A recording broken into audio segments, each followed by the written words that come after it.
बिस्मिल्लाहिर्रहमानिर्रहीम। अस्सलाम वालेकुम नाज़रीन, मेरा नाम सरवत वलीम है।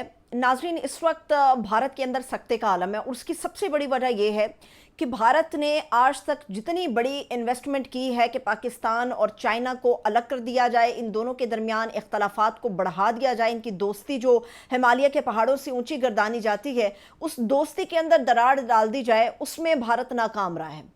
मोदी सरकार इस वक्त अपने वज़ीर आज़म हाउस के अंदर सर जोड़ कर बैठी है, मगर कोई भी बयान देने से कासिर नज़र आती है। और कुछ दिन पहले जो एपीसी बुला के पूरी सियासी जमातों को इकट्ठा किया गया, जिसमें अपोजिशन भी थी, राहुल गांधी को भी बुलाया गया था, मदऊ किया गया था। राहुल गांधी को उस वक्त इख्तलाफात थे कि मोदी ये क्या पॉलिसी लेकर चल रहे हैं, मगर उस वक्त उन्होंने अपने मुल्क के मुफाद के लिए मोदी सरकार का साथ देने का फैसला कर लिया और ऐलान भी कर दिया। लेकिन अभी वही राहुल गांधी है जिन्होंने नंगा कर दिया है मोदी को, जिन्होंने ऐसा कोई चांटा रसीद किया और वो बिल्कुल दुरुस्त रसीद किया है। आज तक इंडिया ने जितना ज़्यादा इन्वेस्ट किया पाकिस्तान और चाइना के दरमियान दरार डलाने में, उसका कोई सानी नहीं है। आप ये देखिए कि बलूचिस्तान के अंदर जिस तरह से चाइना के जो इंजीनियर्स हैं उनके ऊपर अटैक होते रहे, जिस तरह से सी पैक पर काम करने वाले इंजीनियर्स के ऊपर अटैक होता रहा, चाइना को जितनी तशवीश होती रही कि पाकिस्तान में उनकी चीनी जो मजदूर है या इंजीनियर्स हैं उनके साथ कोई बेहतर सलूक नहीं हो रहा, उन्होंने पाकिस्तान से कहा कि आप इन्वेस्टिगेट करें, आप ये देखें ये कैसे हो सकता है, क्यों हो सकता है। कुछ अर्सा पहले तक सी पैक की जो एक रफ्तार थी वो स्लो हुई थी, लेकिन सी पैक बंद नहीं हुआ। भारत की पूरी कोशिश थी कि किसी तरह दहशतगर्दी पाकिस्तान में फैला के चीनियों को जो है वो नाराज़ किया जाए और सी पैक को मलिया मेट कर दिया जाए और चाइना जो है वो वापस चला जाए। राहुल गांधी ने उन्होंने कहा कि जी इंडियन फॉरेन पॉलिसी का जो हमारा सबसे अहम नुक्ता है वो है ये कि आपने पाकिस्तान और चाइना को अलग करना है। वो कहते हैं लेकिन हमारी इंडिया की, हमारी भारत की तारीख में जो सबसे बड़ा जुर्म गर्दाना जाएगा वो नरेंद्र मोदी ने वो जुर्म किया। और वो जुर्म क्या है? जिस दोनों मुल्कों को अलहदा करने के लिए हमने भरपूर इन्वेस्टमेंट की, भरपूर तरीक़ेकार अपनाए, हर फॉरम को इस्तेमाल किया, हर हरबा आजमाया, उन मुल्कों को दोबारा से इन 3 रोज़ा भरपूर जंग के बाद जो है वो नरेंद्र मोदी की इस गलती ने इकट्ठा कर दिया। पाकिस्तान ने इंडिया के खिलाफ ये जो जंग लड़ी है इसमें पाकिस्तान का किरदार था, मगर इसमें चाइना का बहुत बड़ा किरदार था, इसमें तुर्की का किरदार था। चाइना ने भरपूर साथ दिया, एक हिमालय की मजबूत चट्टान की तरह वो पाकिस्तान के साथ खड़ा रहा। और ये जितनी भी कोशिशें नरेंद्र मोदी ने की थी या भारत ने की थी हम दोनों ममालिक को लड़ाने के लिए, हम दोनों ममालिक को अलहदा करने के लिए, उनके ऊपर पानी फिर गया। राहुल गांधी ने बीच बाजार तमाम अपोजिशन और हुकूमत पार्टियों के दरमियान असेंबली फ्लोर पे खड़े होकर जब ये बात की कि भारत का सबसे बड़ा जो क्राइम है वो नरेंद्र मोदी ने किया कि दोनों मुल्क दोबारा से इकट्ठे हो गए। किसी भी जंग में सिर्फ सोल्जर काम नहीं करता, अवाम भी काम करती है। पाकिस्तान के अंदर सिर्फ सोल्जर ने अपना काम नहीं किया, अवाम ने भी किया। अवाम ने अपने फौजियों को मजबूत किया, बहुत मजबूत किया। इंडियन मीडिया इस वक्त फट रहा है और इंडियन मीडिया के ऊपर जो सहाफ़ी फट रहे हैं कि हम जंग हार गए हैं, वो ये कह रहे हैं कि आपने एक नागरिक रहने ही नहीं दिया, आपने भारत के अंदर तकसीम पैदा कर दी, आपने शूदर अलग कर दिए, आपने हर किस्म का जो हिंदू है उसकी तफरीक कर दी। कौन इस बेंच पे बैठेगा, कौन नीचे, कौन इसके नीचे बैठेगा, कौन आका बनेगा, कौन गुलाम बनेगा।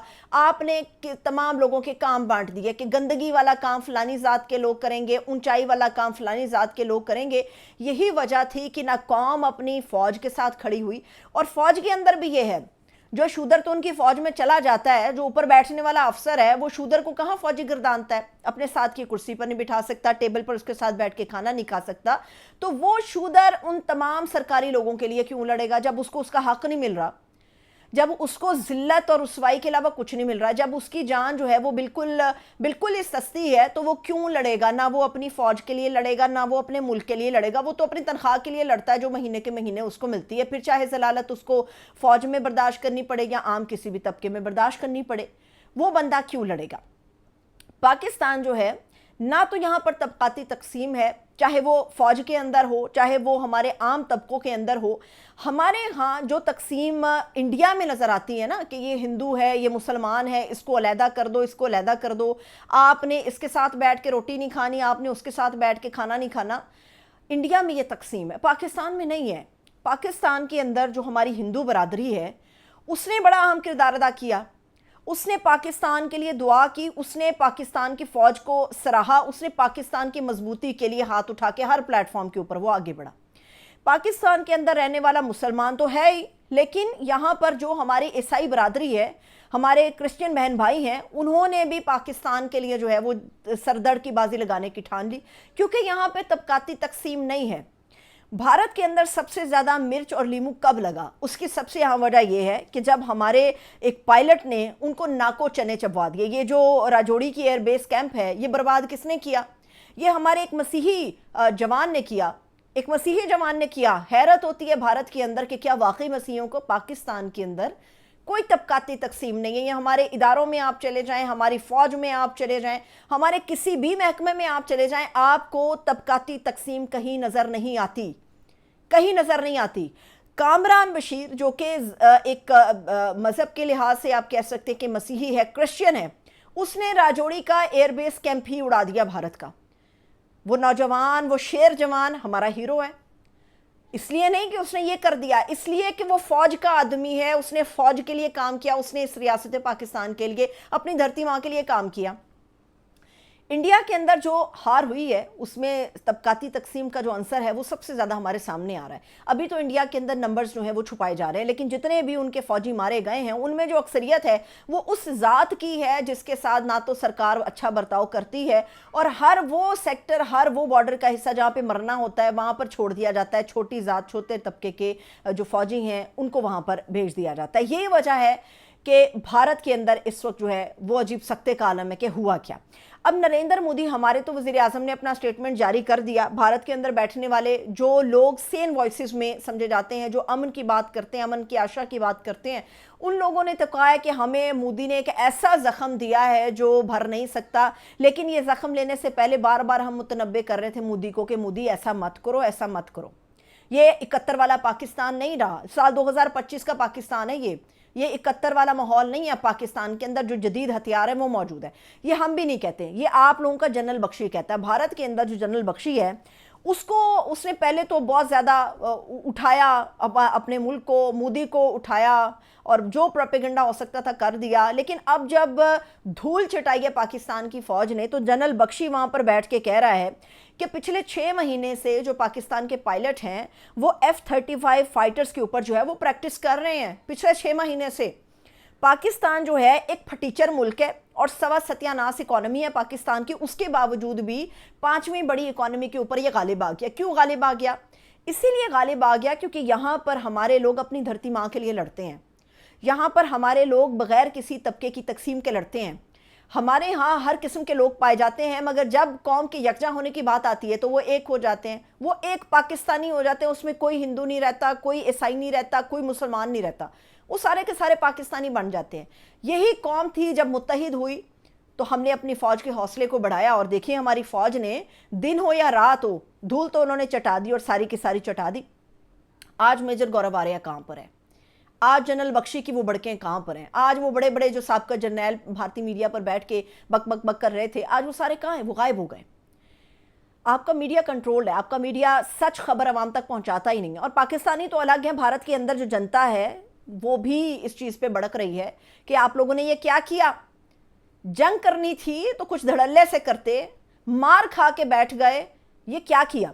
اس وقت جو بھارت کی فضائیہ ہے اس نے ایک وزیراعظم ہاؤس کے اندر جو اجلاس ہوا, اور تینوں ونگز کے جو چیفز تھے وہ مودی سرکار کے پاس پہنچے ہوئے تھے. پی ایم ہاؤس کے اندر سر جوڑ کے بیٹھے, اجلاس ہوا. ایک سٹیٹمنٹ انہوں نے جاری کرایا کہ جو آپریشن سندور ابھی بھی ہمارا جاری. بھائی کیوں جاری ہے؟ چلو آپ کو شوق ہے, کر لو جاری. عوام کی تسلی نہیں ہو سکتی. آپ چاہے اب آپریشن سندور جاری کرو یا آپریشن سہاگرات جاری کرو, کچھ نہیں ہونے والا, کیونکہ یہ جنگ اخلاقی ہو یا دفاعی لحاظ سے ہو پاکستان جیت چکا ہے. اب وہ ایک دوسرے کے اوپر گولے برسانے والا زمینی جنگ والا دور گیا. اب جو ہے 5th جنریشن وار کی طرف جا رہے ہیں, اور پاکستان جو ہے وہ ٹیکنالوجی کے اعتبار سے بھارت کو شکست دے رہا ہے. اس کی وجہ یہ ہے کہ ہمارے پاس شاید سینا آپ سے کم ہے, ہمارے پاس شاید ٹیکنالوجی آپ سے کم ہے, مگر اس کو استعمال کرنے کے لیے جو برین آپ کو چاہیے, جو دماغ, صلاحیت اور تربیت چاہیے, وہ پاکستان کے جوان کے پاس بھارتی جوان سے کہیں زیادہ موجود ہے. آج دنیا کا میڈیا اٹھا کر دیکھ لیں آپ, پاکستان کی جو وار کی ڈاکٹرائن تھی آج اس کی تعریف کر رہا ہے. पाकिस्तान के जो जवानों की तरबियत है आज उसकी सलाहियत की तारीफ कर रहा है, और पूरा इंटरनेशनल मीडिया, इसमें कोई भी ए टू जी आप नहीं कह सकते कि पिक एंड चूज है। पूरी दुनिया का मीडिया, आप किसी भी मुल्क के मीडिया के, इवन दो के अमेरिका में बैठे हुए लोग भी, जो साबिका लोग हैं, जो दुनिया की सिचुएशन को, उनके नक्शे को समझते हैं, वो भी आज ये कह रहे हैं कि पाकिस्तान ने जो कमाल फुर्ती का मुजाहरा किया है उसकी मिसाल नहीं मिलती। इसलिए होश के नाखून लीजिए, क्योंकि अब तो आपसे कश्मीर भी जाने वाला है, और कश्मीर एक ना एक दिन भारत के गासिमाना कब्जे से आज़ाद होगा। ट्रंप ने इशारा दे दिया। ये जो भारतीय आज बड़े तिलमिलाए हुए हैं, अर्नब गोस्वामी भी बड़ा तिलमिलाया हुआ है कि जी अमेरिका कौन होता है सीज फायर कराने वाला। तो अमेरिका वो होता है जिसने ना सिर्फ सीज फायर कराई है, बल्कि आपको ये भी मुतनब्बे उसने कर दिया कि जिस कश्मीर के पीछे आप दोनों देशों की लड़ाई जारी रहती है, और जिस कश्मीर के मामले को लेकर चाइना के अंदर भी प्रॉब्लम्स क्रिएट होते हैं, अब उस कश्मीर के मसले को भी हल करने का वक्त आ गया। और जब डोनाल्ड ट्रंप ये बात कह देता है कि वो जंग नहीं चाहता, उसको पुरअमन माहौल दुनिया में चाहिए, तो फिर जो अक़वाम मुत्तहिदा की करारदादें हैं ना, उनकी रोशनी के अंदर जम्मू भी आपके हाथ से जाएगा। और पाकिस्तान जम्मू के ऊपर कब्जा नहीं करना चाहता। पाकिस्तान चाहता है कि आज़ाद कश्मीर और जम्मू एक हिस्सा हो जाएं, और एक रियासत के तौर पे जो है वो अपनी जिम्मेदारियां खुद ये सरअंजाम दें। हम भारत की तरह जम्मू को आज़ाद कराने के बाद उसके ऊपर गासिबाना कब्जे की ना तो ख्वाहिश रखते हैं, ना ही हमारी कोई कोशिश होगी। इजाज़त दीजिए, अपना बहुत सा ख्याल रखिए। खुदा हाफ़िज़।